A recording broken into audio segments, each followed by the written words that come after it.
Good afternoon and welcome to what is surely going to be an energizing and illuminating session.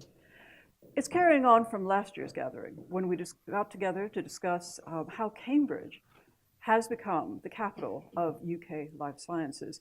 We learned that now 431 companies employing over 13,000 people and a list of world-leading companies and institutions are now based in the city and make us the leading site for life sciences in the UK. We heard from the MRC, LMB, Abcam, and AstraZeneca, who each provided an insight into the success we've experienced and offered a glimpse into what the future may look like.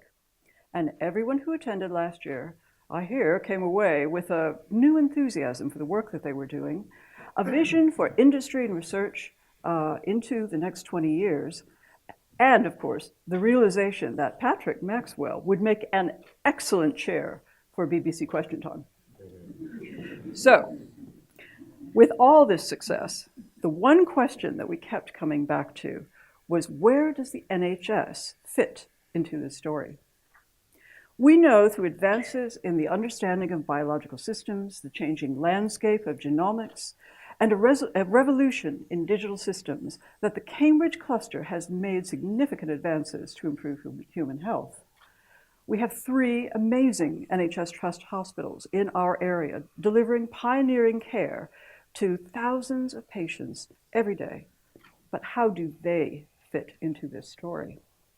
Indeed, can clinicians, absolutely hand on heart, say they do everything that they can to deliver demand rather than supply-led solutions? Ultimately, the challenge that remains is, how do the NHS, industry, and researchers work effectively together to deliver the treatments to transform future healthcare? Today, we have 3 presentations from people highly invested in ensuring the success through this tripartite collaboration.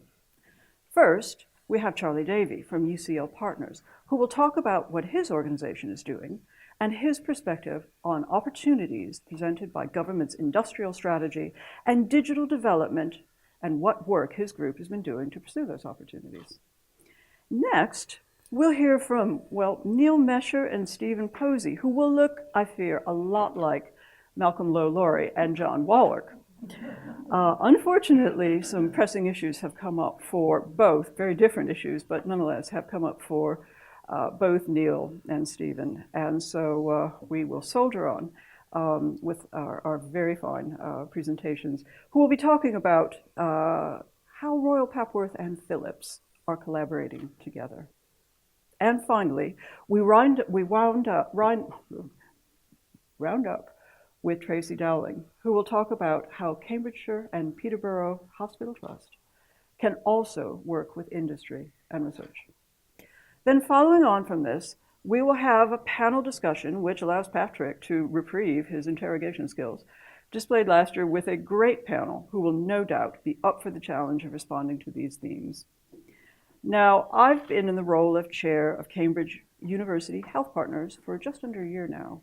And in that time, I've seen that while all the ingredients are here for a Cambridge health town that can rival Kendall Square and the Harvard, MIT, Boston medical conurbation, or San Francisco, or which can be positioned to compete in the future with whatever China can throw at us, we just aren't yet there. And we aren't living up to the potential of the biomedical campus in Cambridge beyond.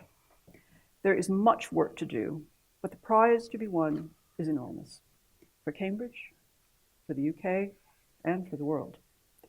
Now, before I hand over to Malcolm to discuss today's technology, and there is some, I'd like to remind everybody that the Twitter hashtag, in case you want to use it, for today's event is hashtag CUHPNHS. I think that's pretty self-evident that that would be the hashtag.